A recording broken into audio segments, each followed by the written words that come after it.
Today on Locked On Rockies, it finally happened. Nolan Arenado was, well, Nolan Arenado.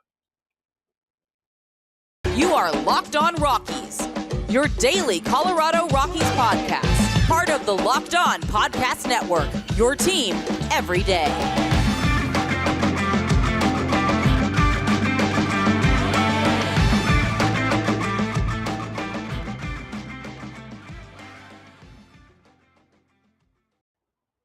Rock on Rockies fans, Paul Holden here from the Locked On Rockies podcast, bringing you your daily Colorado Rockies podcast right here on the Locked On Podcast Network. Proud to be your first listen of the day. We are free and streaming on your favorite streaming service. All you got to do is search Locked On Rockies, and you're going to be taken where you need to go. We're also streaming live on YouTube. So if you want to subscribe to Locked On Rockies on YouTube, you can be part of the show and get your questions answered live right here on this wonderful podcast.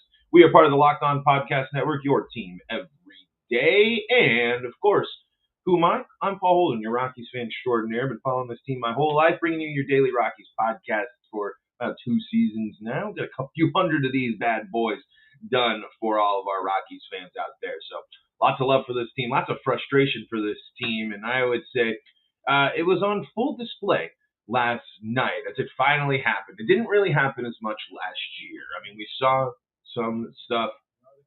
Oh, I was like, who was talking to me? I got these autoplay ads. But anyway, it happened last year, obviously, when we first saw the interactions between Nolan and the Rockies and all this stuff, and it was tough. But the Rockies weren't really dominated by Nolan. I mean, he didn't necessarily come in and have vintage Nolan games. He had a couple of he played pretty well in St. Louis. He had some stuff, but he didn't come into Colorado last year and necessarily dominate.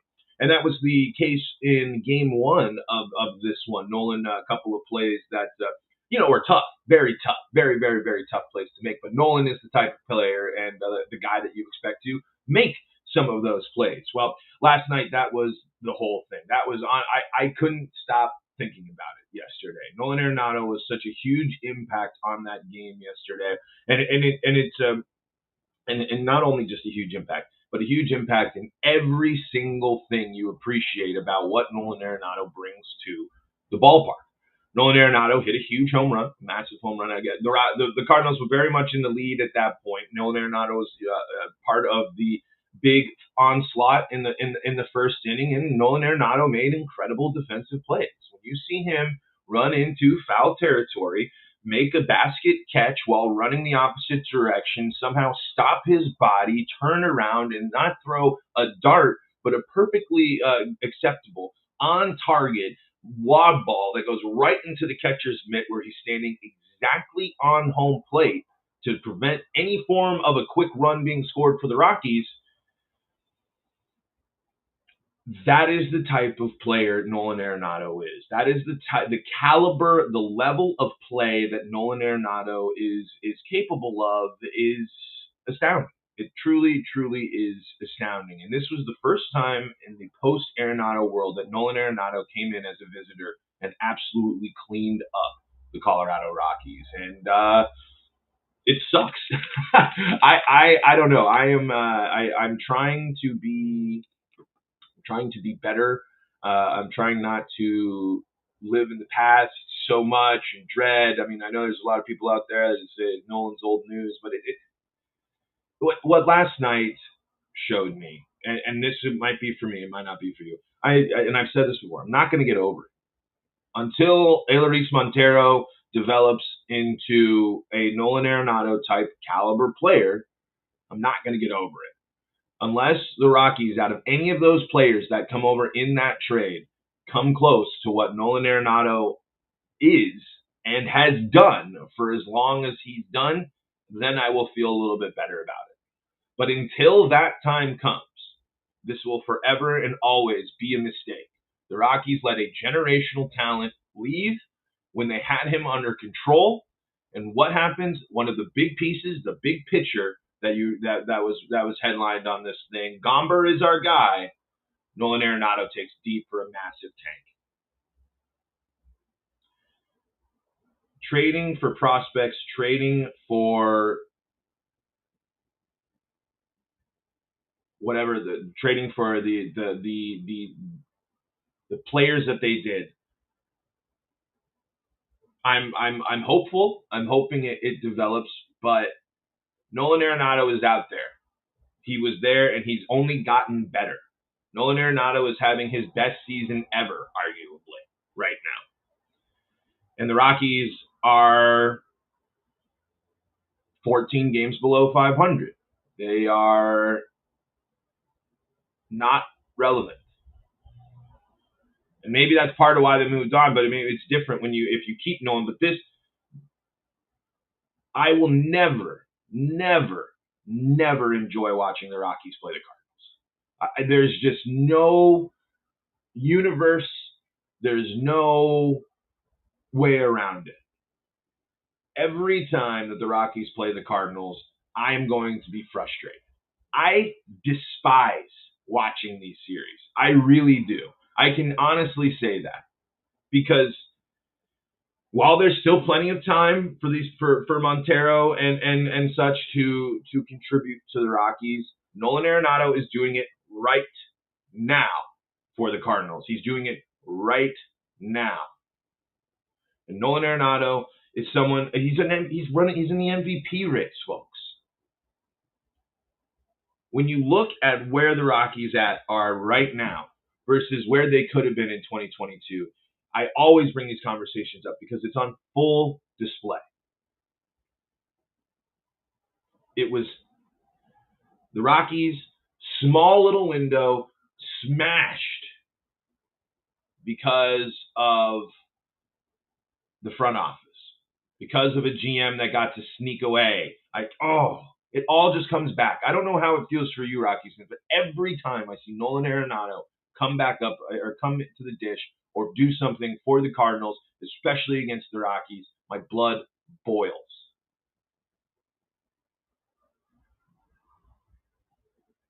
I don't enjoy any minute, really, of watching him play for the Cardinals and do stuff against the Rockies.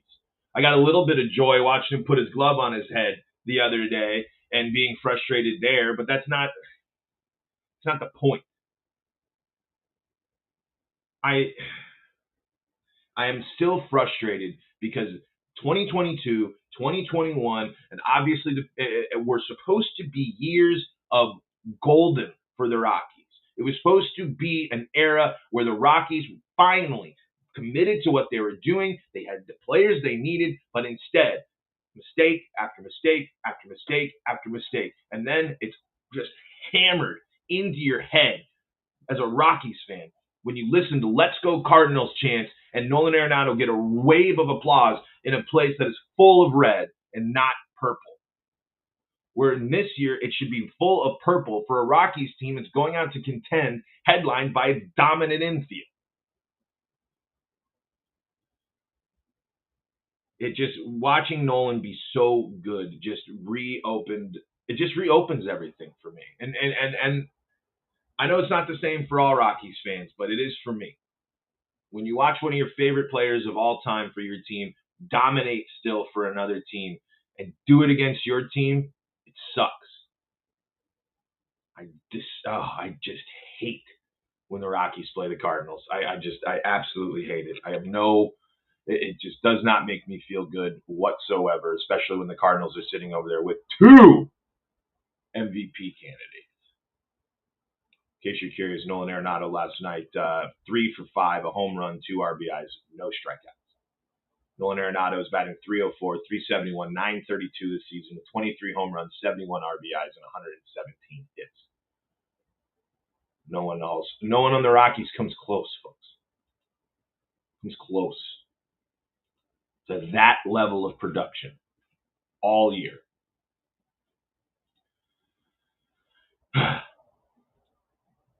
Let's talk about Kyle Freeland. Let's talk about pitching. Let's talk about the Rockies' late surge against the Cardinals, because you did like a little bit of what you saw there. But before we do that, got to tell you about our friends at Blue Nile. At BlueNile.com, you can celebrate all of life's special moments, from creating a custom engagement ring of their dreams to gifting a classic and timeless jewelry piece all at prices you won't find at a traditional jeweler. They got the wedding jewelry, they got the fine jewelry, so it's kind of like something, if you want to get something really nice, get that elegant piece, kind of get that something for you for the big event that maybe isn't necessarily a wedding or anything like that. Or maybe you're popping the question. Well, BlueNile.com is taking care of you. And they got jewelry as unique as your favorite person with the modern convenience of online shopping at BlueNile.com. The simple online tools let you choose your diamond shape, size, and clarity. And guess what? If you go in the store or if you're going in there and you're like, what the heck am I doing? This is expensive. There's a lot of stuff. Well, the folks at Blue Nile got staff on hand 24/7 available on the phone or the web chat to help you find a memorable gift at every single budget. Make your moment sparkle with jewelry from BlueNile.com. And going on now is the Blue Nile Anniversary Sale. Save up to 40% on classic fine jewelry pieces and 25% on engagement ring settings. Plus, every order is insured, ships free, and arrives in discreet packaging that won't give away what's inside. Shop stress-free and find your forever piece. Go to BlueNile.com today. Kyle Freeland got the treatment that the Rockies gave the Cardinals Monday. Yes, in that game yesterday, was it Tuesday? In that game Tuesday, and Kyle Freeland gives a 5 in the first inning and manages to hang in there at least and get things to the middle of the game. But it's just another instance of Kyle, of the roller coaster, especially this year for Kyle Freeland. Kyle's last 3 starts have been pretty darn good when you look at what he was able to do. He in his last starts before going up against the Cardinals last night, he hadn't allowed more than 3 runs in his past 3 starts, going back to July 25th against Milwaukee. The hits, though, it's crazy that they stay right around 4, 6, and then whammo, right at Coors Field there with 10 hits yesterday in 4.1 innings, 6 earned runs, no home runs, surprisingly enough. But this is the big kicker, and it's something you're seeing from Kyle. Kyle has now hit a batter in 3 straight starts. He's also walked. Now he walked 4 batters against San Diego and at San Diego there on August 4th, and he walked 2 batters there last night.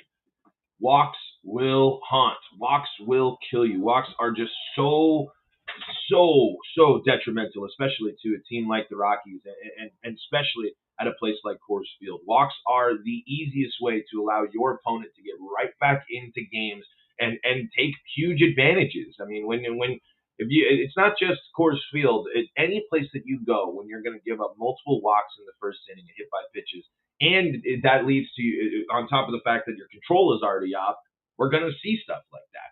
It's kind of why we can't sit and reflect and say Kyle Freeland is the dominant true ace, the dominant true this high caliber pitcher. I mean, he is a high caliber pitcher, but in the grand scheme of things, in other rotations in the world of baseball, is Kyle Freeland really higher than a third arm in the rotation?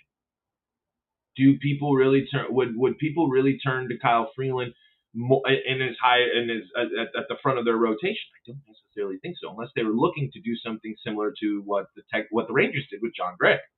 Bring him in, he can mentor, he can do things, he can he's going to be a really successful pitcher. But successful and dominant are 2 very different things when it comes to pitching. And Kyle Freeland is a successful pitcher, but he doesn't have enough consistency to really go out and dominate time after time again. And we've seen nice stretches for Kyle. I would argue up until that game yesterday, the last 3 starts are a pretty good stretch. Again, over 3 games that he starts, he allows 5 earned runs and allows a total of 16 hits.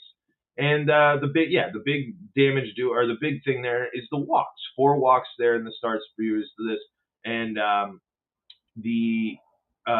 walk against Milwaukee. But the big reason why another big reason why Freeland was struggling last night is he couldn't miss bats. And Freeland is someone that will use the strikeout. He's one of the Rockies pitchers that is someone that is going to go and try to strike out batters. He's not afraid to pitch to contact because of the Rockies' philosophy. But here's the big kicker. His last 3 starts before going up against St. Louis, 7 strikeouts, 6 strikeouts, 7 strikeouts. That's against San Diego, the Dodgers, and Milwaukee. 3 good lineups. But When you're not getting your command, when you're throwing the ball all over the place, you're going to get smoked. And that's exactly what Kyle Freeland did. And you might be saying, well, he didn't make it that long. If he had more chances, he could have gotten more strikeouts. In the game against San Diego, 5.2 innings pitched, 7 strikeouts.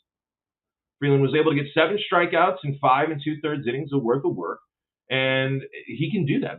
Kyle Freeland does have the ability to be a strikeout guy, but unfortunately, just like German Marquez, when Freeland misses, boy, they are just piped right down cherry lane.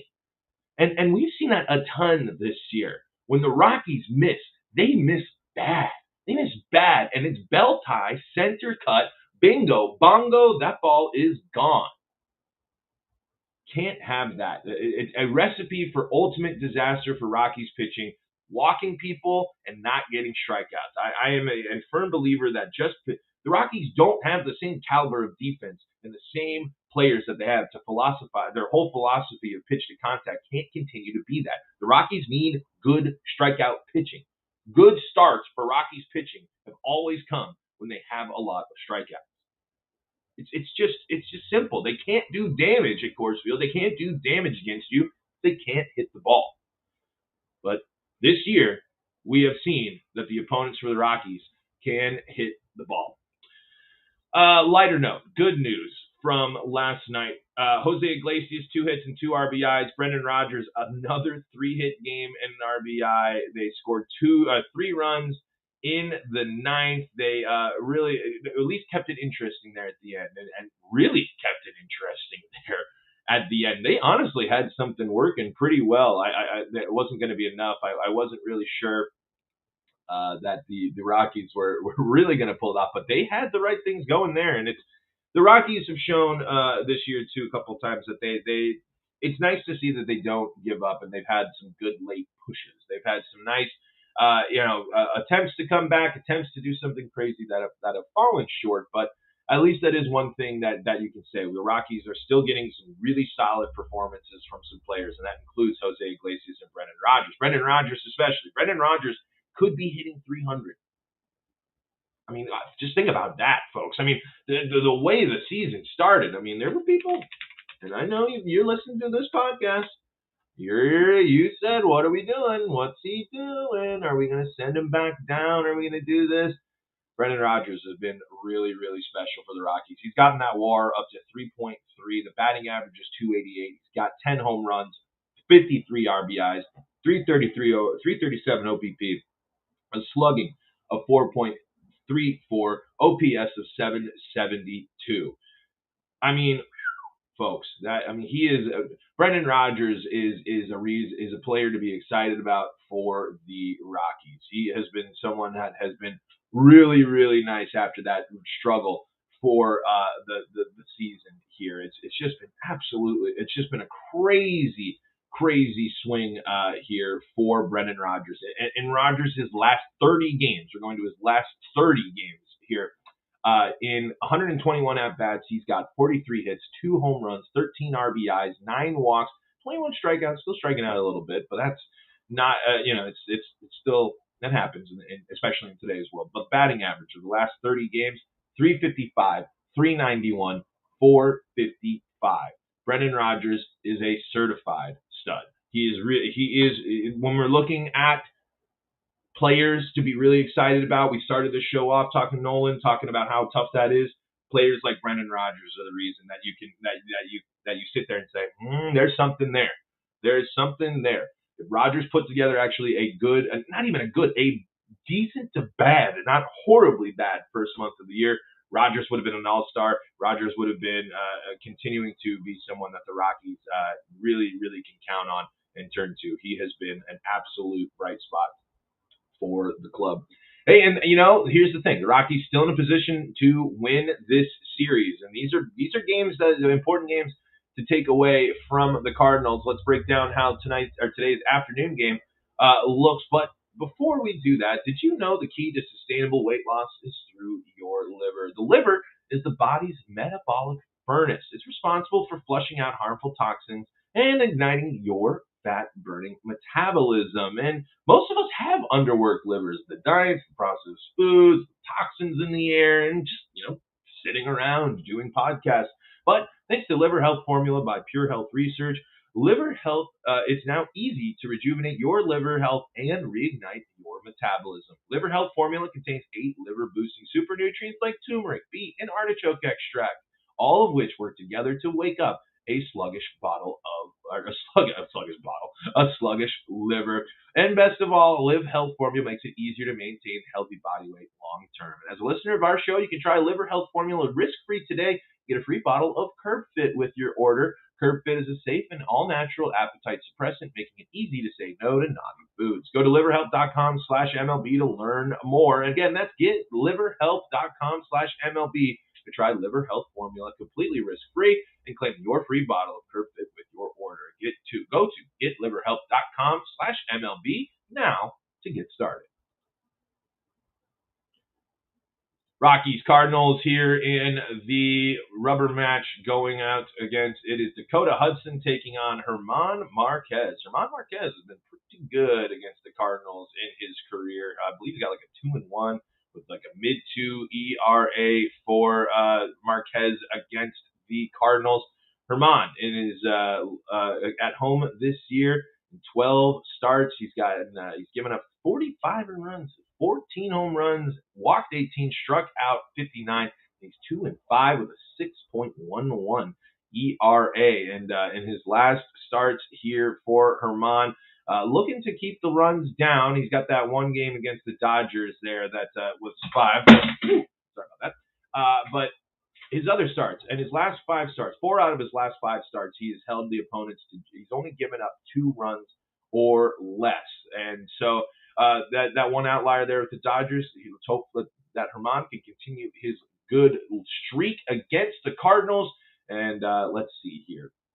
Because, again, these games matter. These games really matter to the Cardinals. Every win is important for the Cardinals, who are just sitting 1 game above Milwaukee for the division lead. That division title is going to be crucial for both of those teams. I would argue that the NL Central is probably the most interesting National League race remaining out there. The East is pretty interesting, but the Mets have that lead. They're really good. The Braves obviously are an incredible second half team. They did it last year to win the World Series, but every win is important for the Cardinals. And so if the Rockies can do what they're used to do and play a little spoiler here at this point in the season, it'll make things a little bit better. The Rockies are still looking for their 50th win of the season, and it could be coming here today as the Rockies look for German Marquez to take them the distance, and for the Rockies to do what they did in the first game